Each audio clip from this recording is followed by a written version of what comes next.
Hello, my name is Esperanza Cordero, and I am here to tell you a story. When I was little, I lived on Mango Street. I had many interesting neighbors. There was one who was a man called Meme Ortiz. His real name was Juan. He lived in Kathy's building, Kathy on the first floor and Meme on the second. To me, he was such an interesting character to observe. He was always with his two dogs, and to me he seemed like a man dressed in a dog suit, and it was like he was just another one of them. They went everywhere together, him and his two dogs, mainly because they followed him wherever it was he went. He was the type that seemed adventurous, and it turned out he was.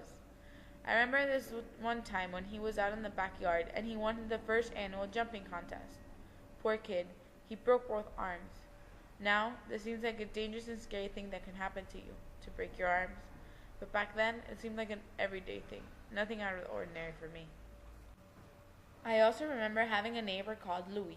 He lived on the downstairs basement apartment in Meme's house. Him and his whole family was from Puerto Rico. I remember meeting members of his family, like his cousin. I can't quite remember his name, but I remember him driving a Cadillac, and we even got to ride in it. Now that I remember, we were in the car. I remember a siren, like a police siren. We got out and the police came and put him in the car. We all waved goodbye innocently, but we didn't understand the gravity of the situation, that he was going to jail. But the member of his family I remember most is his cousin Marion. She used to wear dark nylons and makeup she gets free from selling it. She was also very interesting to me now that she had a boyfriend. He lived in Puerto Rico at the time, and he promised they would get married when she got back. But she could never come out. She always had to babysit. She could only come out once her aunt came home, and even then, she could not go far. She always had to sit on the doorstep with her radio and her cigarette. She always said that she was waiting for someone to change her life. And I think that living on Mango Street, we all were.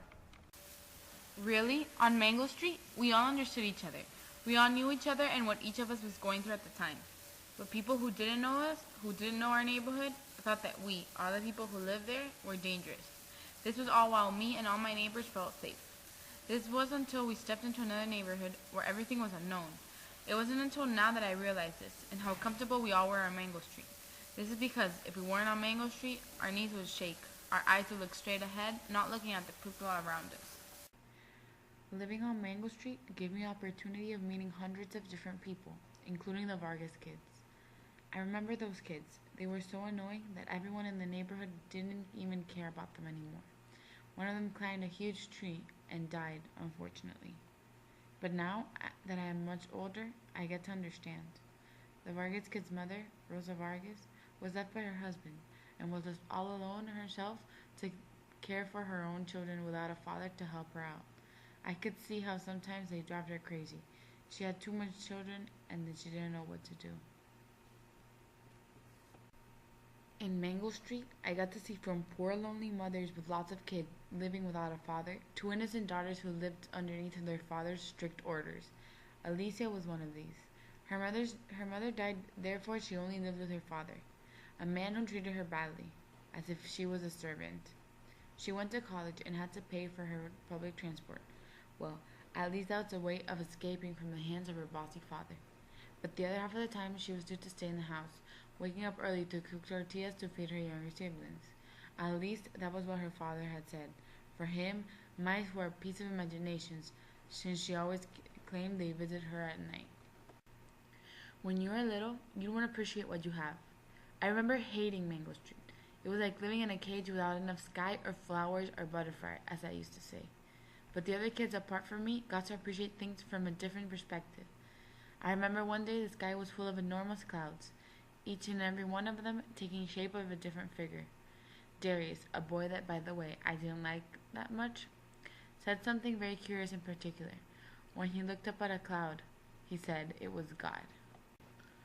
But of course, we were just kids, and everything had ended up in a fight.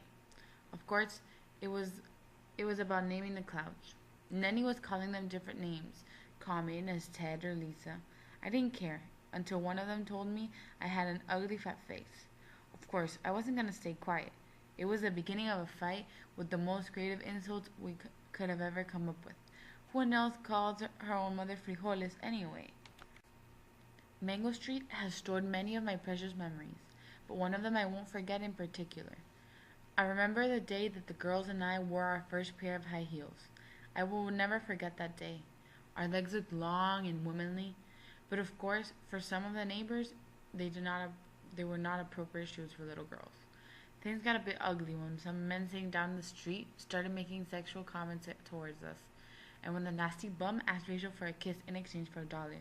We ran as fast as we could, and thankfully, those shoes were never to be seen by any one of us again.